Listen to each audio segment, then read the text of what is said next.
Hello,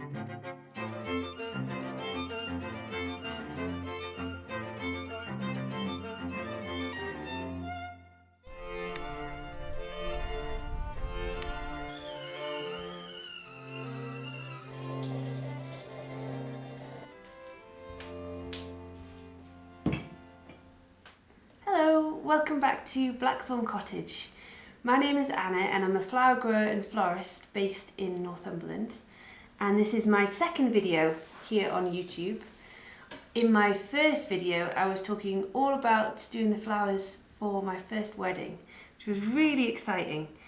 And thank you so much to everyone who commented and liked and shared that video. I really appreciate it.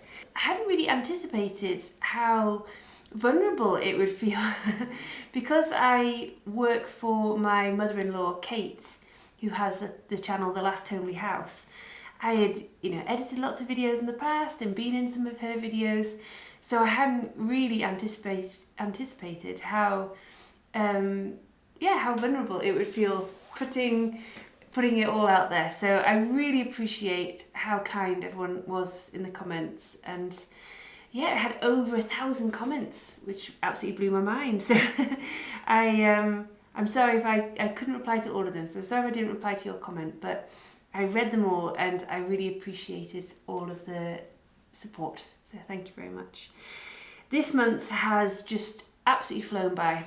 It's the very end of September, and yeah, this month has been mostly focused around sweet peas, I'd say, because at the start of the month I stopped picking them and let them go to seed. And it was probably a little bit late, to be honest, but there's a clip coming up where I talk about this, where I just couldn't stop. So yeah, because they were all just so beautiful, and I'd walk past and be like, oh, I'll just pick one more bunch and then I'll let them go to seed. And yeah, so I probably should have let them go to seed a little bit earlier. But I know for next time, I think next year I might make a dedicated seed bed. So and let them go, a month or so earlier than I normally would, so that I can just guarantee I'll have lots of seed. But I have been doing a little bit of seed shopping this month, and these are all the new varieties of sweet pea that I'm going to grow this year. Well, not all of them, there's a few more that I want to order from a different company, but most of the new ones. And then I'll collect the seed from the ones I grew this year and I'll grow them as well. And I'll pop a little video up over the top now of just showing you what all of these different flowers look like. So these are all the sweet peas that I'm going to be growing in 2026. And I was really drawn to sort of light purples, like violet-y kind of purples, which really surprised me because that's not normally my sort of colour at all. But I just found in arrangements, it just really makes an arrangement just sort of come to life. And yeah, so that's been a surprising realisation this year. I grew a variety called Karen Louise, which I actually chose because my sister-in-law is called Karen Louise, and I was like, oh, I've got to grow Karen Louise sweet peas. And then I discovered that there's a sweet pea called Emily, which is the name of my niece.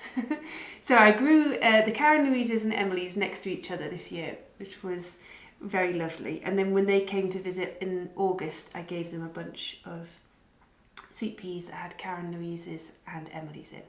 So that was very nice. But yeah, completely so as a surprise, Karen Louise ended up probably being my favourite sweet pea of the year, which was interesting. And yeah, I'm going to be starting sowing my first sowing of sweet peas today. And I like to do autumn sowing, winter sowings and spring sowings. So I'll do 3 separate sowings. And what happens is, because sweet peas are what's called a hardy annual, and that just means you can sow them in the autumn and winter, and they can tolerate being a bit cold, so you can leave them in the greenhouse and they'll just grow really slowly over the winter. And then come spring, when you're just starting to do all the seed sowing, you'll have loads of plants that are much hardier and further on, and then they can be planted out a bit sooner. And it's just a way of like extending your growing season, so you can have more flowers, which is only ever a good thing, isn't it? So I've already started. I've sown scabious, amimagus, viola brushstrokes, and a couple of some phlox, and something else, and I've got a mind blank, I can't remember what. And they're in the greenhouse now, just starting to get going. And then the greenhouse is also still full of my biennials, which I'm going to be planting out in the next week or so. So it's a horrible, rainy, windy day, which is kind of perfect really, because I can just be in the greenhouse and sowing some seeds. And I thought I'd give you some of my top sweet pea tips that I've learned this year, because it's been a really good year for sweet peas here. And yeah, and I've been quite researching them quite a lot, and yeah, reading a lot about sweet peas. So I'll tell you my top sweet pea tips. But also this month we've been doing some renovation work to our front garden just out there. So I thought I'd show you a little bit about what we've been getting up to. And at the very end of the video, we took a trip to celebrate our 12th wedding anniversary. And I'll put some clips in of where we went, because we went to a really, really beautiful place. And I ended up doing little bits of filming while I was there. So yeah, first of all though, let me show you some clips from throughout the year of all the sweet peas and sowing sweet peas and picking sweet peas, because I've done quite a bit of filming about them throughout the year. So let's have a watch of that first. So these are all the sweet peas that I sowed in the autumn, the first batch of sweet peas. They actually turned out to be the most prolific of all the seeds that I sowed.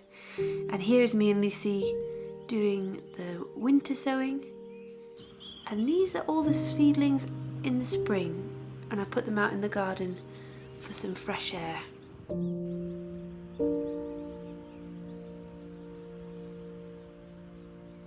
And this is the first sweet pea structure that we made out of hazel and willow.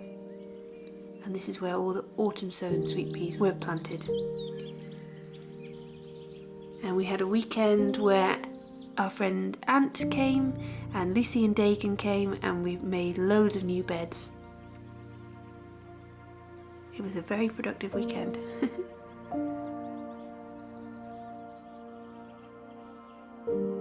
Here are the first sweet peas, or some of the first sweet peas that I grew this year. It's King's Ransom and Castle of May, I think that's called.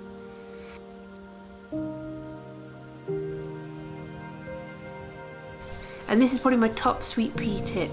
Tie them in as regularly as you can, and that encourages really lovely long straight stems. And you can cut them like this. I love to do that, the whole long stem of sweet peas rather than just the individual flowers, and that lasts longer in the vase, and I think it looks really beautiful with all the tendrils.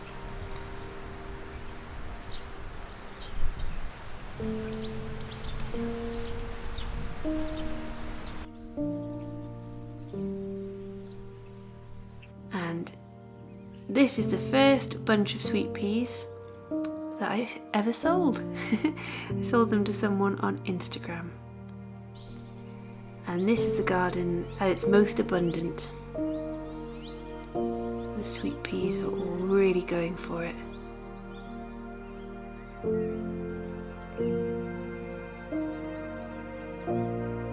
And I think this is my favourite view of the flower garden. Got big plans for this garden next year. Another really important job is deadheading. So several times a week I go out and spend normally sort of an hour or so just going around and deadheading all my flowers.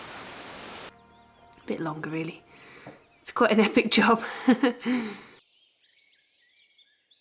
I'm just in my makeshift flower studio in the garden, debating whether or not to let the sweet peas go to seed.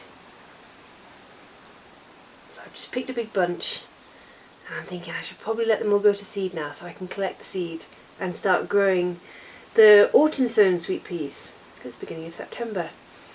But I'm finding it really hard to let go. Does anyone else find this?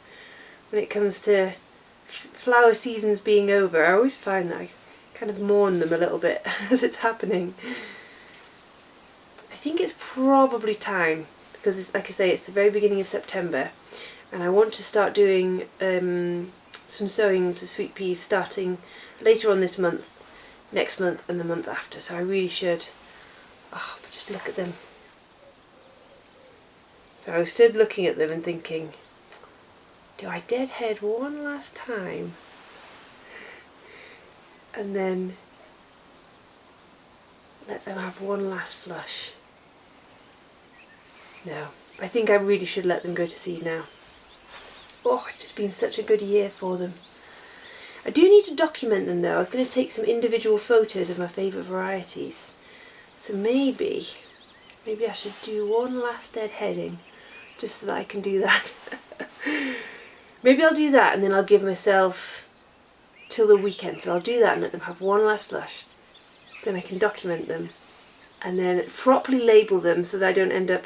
So was it last year or the year before? I think it was last year, and I did a big wigwam of sweet peas, and all at one side it was just one colour because I hadn't labelled my seeds properly. So I don't want to do that again. Okay, I think that's what I'm going to do. Decision made. Okay, I'll go do that now. Just look at that. It's so beautiful. It's been such a good year for them.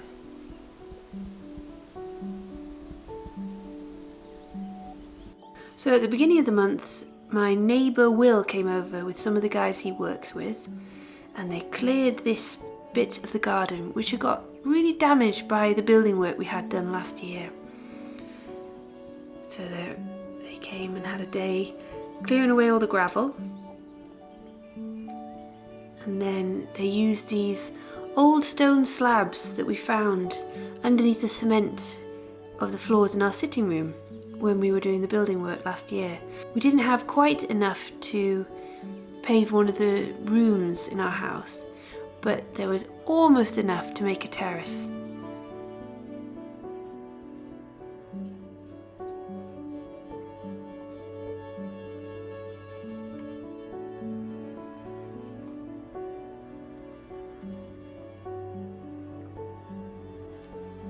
So we just need to source a few more, which we'll do hopefully next month. I love how it looks though, and you can see all the markings from when they were doorways. You can see where doorposts used to be and where people used to walk a lot, and you can see where the stone slabs have worn away. I just love how it looks. It sort of sparkles in the sunshine. It's beautiful.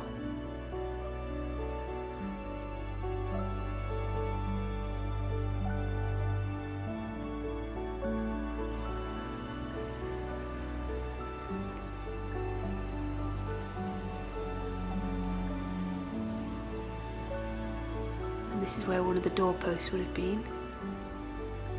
Frank really enjoys lying out there in the sunshine.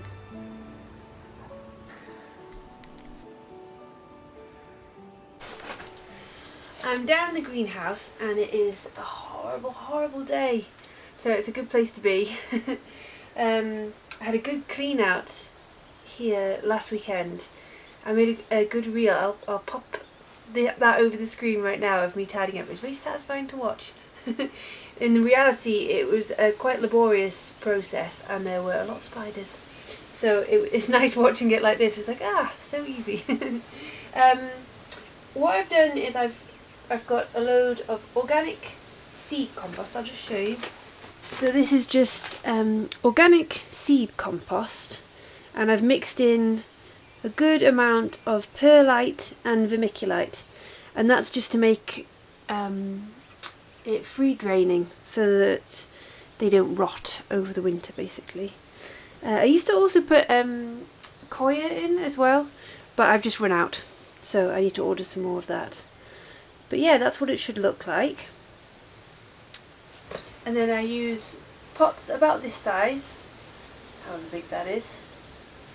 My hand for scale. And I've got a lot of these. I bought a huge amount of these last year when I was sowing them. And I mostly, like I was saying before, got pockets full of sweet pea seeds. This year I've mostly bought them from Chiltern Seeds, who are a really good seed company. But last year I got a lot of them from Roger Parsons sweet peas. Roger Parsons is kind of like the king of sweet peas in this country. I think he used to be head of the Sweet Pea Society or something like that. But he's just retired this year, sadly, so he's not selling seeds anymore. But he has amalgamated, that company is amalgamated with one that's called something like the English Sweet Pea Company. I'll pop a link in the description.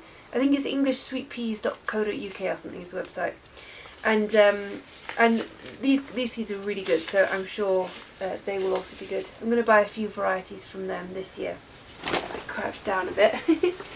As I just fill the pot with the compost. And then make 2 holes. It wants to be about 1 inch deep.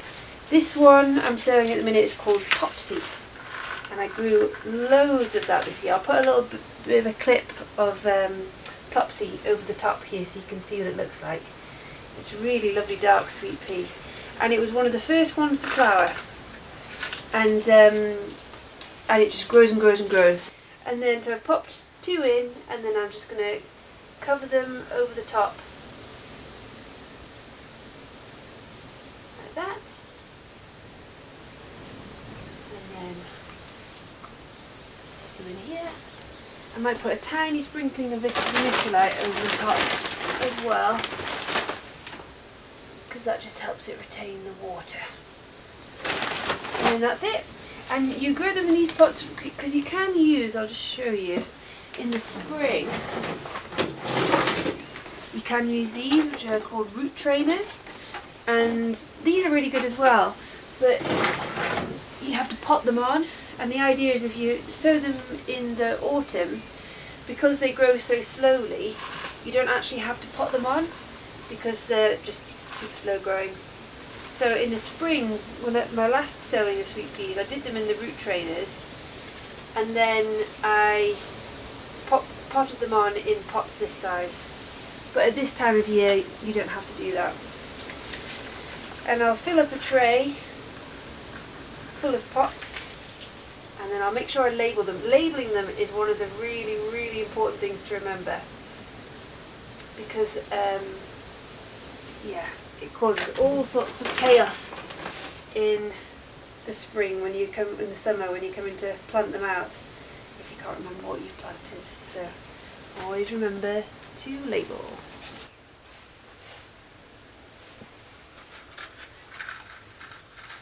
So here are all the sweet peas that I've sown so far.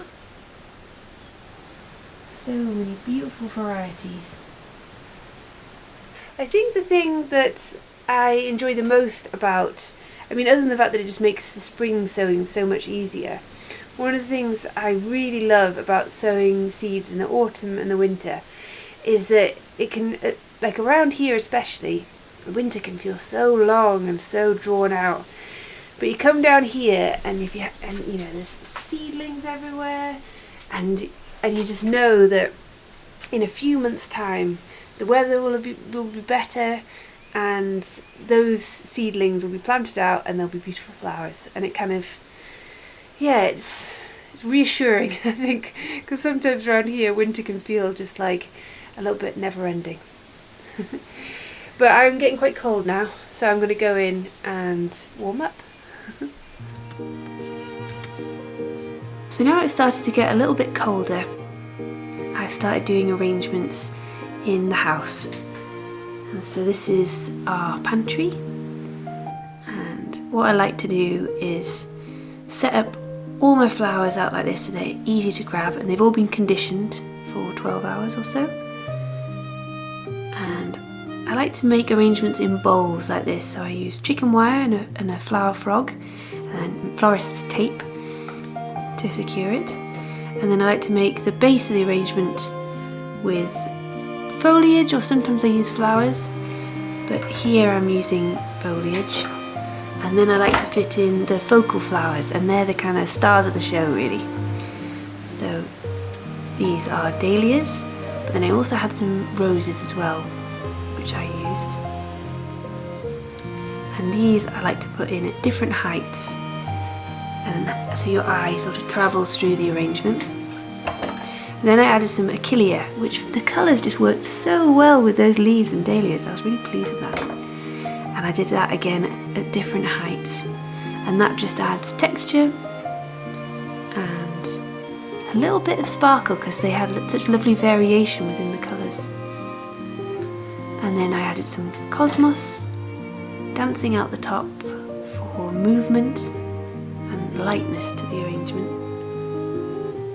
And then I also added some astranthia as well, again just to add a little bit of sparkle.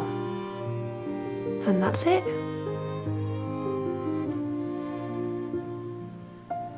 The leaves that are around at the minute are so perfect for making arrangements with.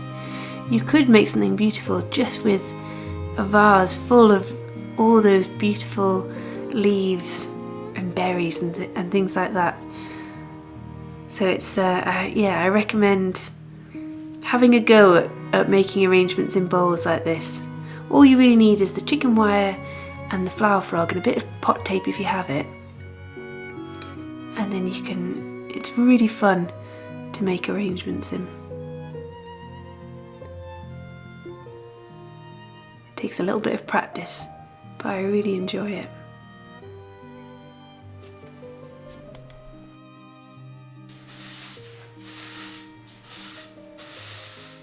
So thank you so much for watching the September vlog. I really enjoyed making that arrangement. It was full of all of the beautiful colours that are around right now at the very end of September. So it's kind of, I mean, it's interesting because spring is definitely my favourite month for flowers because it's so full of hope, and you know, after the winter, just seeing just flowers everywhere is just the best feeling, isn't it? But I do think that autumn kind of wins with the colour, doesn't it? So many lovely reds and pinks and oranges. So yeah, I really enjoyed making that. Stick around because I went on a trip last week with my husband Johnny to celebrate our 12th wedding anniversary, which was really lovely. We went to Scotland and went to a really beautiful island called Island Shona. I really struggled to pronounce that for some reason. Island Shona. And had a really lovely week there, just swimming and walking and reading and foraging for mushrooms, which was really good. We had mushrooms, wild mushrooms, every single day for breakfast, which is kind of crazy really. It was really good. And then my husband Johnny learnt to fish, and he was catching mackerel, so we ate mackerel quite a lot as well. Just cooked on the fire and had mackerel sandwiches, which was absolutely delicious. So yeah, so I did a little bit of filming while we were there, and that's going to go right at the end of this video. But thank you so much for watching, and please leave a comment and tell me what you've been up to this month. How's your garden looking? Is it starting to go over? Because that's what's happening with ours. It's like still full of flowers, but you can see it slowly starting to fade and slowly starting to, yeah, change with the seasons. So yeah, please leave a comment and let me know what you've been up to in your garden this month. And yeah, I'll be back next month with more flower videos. So gonna get harder as we get into winter. But I've actually this month just started pottery classes, which is something that I've been wanting to do for the longest time. And my plan, after a lot of practice, because it's quite tricky, my plan is to make flower bowls to do my arrangements in. So maybe next month I'll have a flower bowl to arrange in. Maybe not, it might take a little while, but I might show you guys what I've been up to with my pottery as well. So yeah, thank you so much again for watching, and I'll see you all again soon. Bye! So right at the end of the month, we drove from our house in Northumberland up through the Highlands, which is just the most spectacular drive. Frank came with us. He absolutely loves sticking his nose out the window. It's really funny to watch and see it sticking out like that. And every time we looked out the window there were scenes like this. It was just magnificent.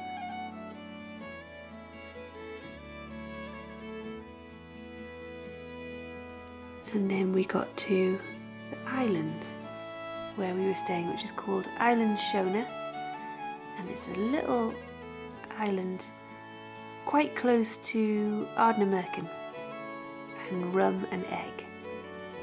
And this was the view from our cottage, which is up in the woods. It was really beautiful, and we did a lot of walking, and the weather was actually pretty good. We had one afternoon of rain, but otherwise it was beautiful.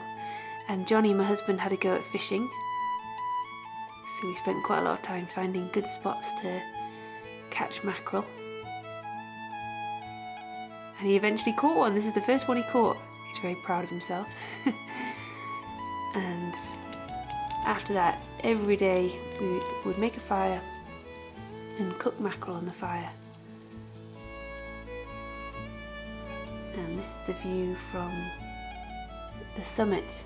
We did that hike one day, it was beautiful. And if you look out to sea there, you can see Rum and Egg, I think. Frank enjoying the walk as well. The views were absolutely spectacular.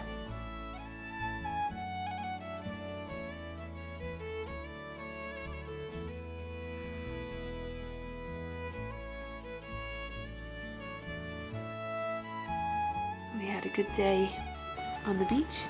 Frank always goes a little bit mad on the beach. I don't know what it is with dogs and sand, but it does make them go slightly mad, doesn't it? And we had a little fire here. Made mackerel sandwiches, very sandy mackerel sandwiches. Frank very much enjoyed all the mackerel eating.